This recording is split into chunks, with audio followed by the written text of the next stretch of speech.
राजनांदगांव जिले के डोंगरगढ़ क्षेत्र में अवैध रेत के भंडारण को दो चुनिंदा व्यक्ति को देने का आरोप लगाते हुए क्षेत्र के ग्रामीणों ने 7 ब्लॉक कांग्रेस कमेटी ने कलेक्टर को ज्ञापन सौंपकर एसडीएम समेत 2 लोगों पर रेत चोरी का आरोप लगाया है। मामले की जांच कर दोषी के खिलाफ कार्यवाही की मांग ग्रामीणों ने की है।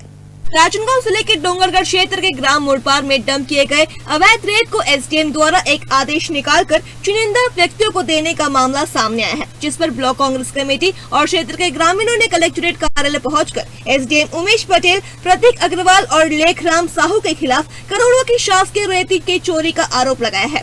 ब्लॉक कांग्रेस कमेटी का कहना है कि अनुविभागीय अधिकारी उमेश पटेल ने 1 जून को ग्राम मोड़पार में डंप लगभग 800 हाइवा रेत की जब्ती बनाई थी। इस रेत को एसडीएम ने नियम विरुद्ध राजनांदगांव के प्रतीक अग्रवाल और पेलगांव निवासी लेखराम साहू को मोड़पार से हटाने के लिए कहा था। एसडीएम द्वारा इन दोनों को रेत परिवहन के लिए किस आधार पर तय किया गया, ग्राम मोड़पार के सैकड़ों ट्रिप रेत को वहां से हटाकर कहां रखा गया, उक्त रेत को खनिज विभाग को एसडीएम ने क्यों नहीं सौंपा, इसकी जांच कर कार्यवाही की मांग कलेक्टर से की गई है।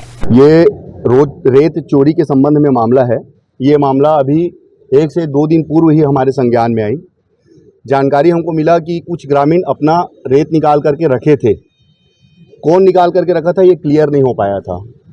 फिर प्रशासन के द्वारा एसडीएम साहब के द्वारा उस रेत को जब्ती बनाया गया। जब्ती बना करके कुछ निश्चित व्यक्तियों को उस रेत को वहां से हटाने के लिए कहा गया। उन्होंने एक आदेश भी जारी किया है, उसमें सिर्फ रेत हटाने तक का आदेश दिया है। हटाने के बाद क्या करना है उस आदेश में कुछ नहीं लिखा हुआ है।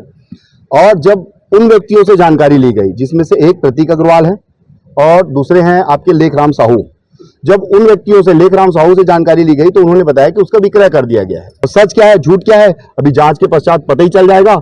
और हमने ये कहा है कि जो भी संबंधित व्यक्ति होगा, जो भी दोषी व्यक्ति होगा, उस पर सख्त से सख्त, कड़ी से कड़ी कार्रवाई की जाए। अवैध तरीके से गांव में किए गए रेत भंडारण को खनिज विभाग को न सौंपकर निजी व्यक्तियों को देने के इस मामले को लेकर राजनांदगांव कलेक्टर ने कहा कि डोंगरगढ़ में अवैध रेत भंडारण के मामले में एसडीएम द्वारा 113 के तहत किसी को रेत देने का आदेश किए जाने की शिकायत आई है। इसके लिए जाँच समिति का गठन किया गया है। जाँच के बाद ही रिपोर्ट के आधार पर आगे कार्यवाही की जाएगी।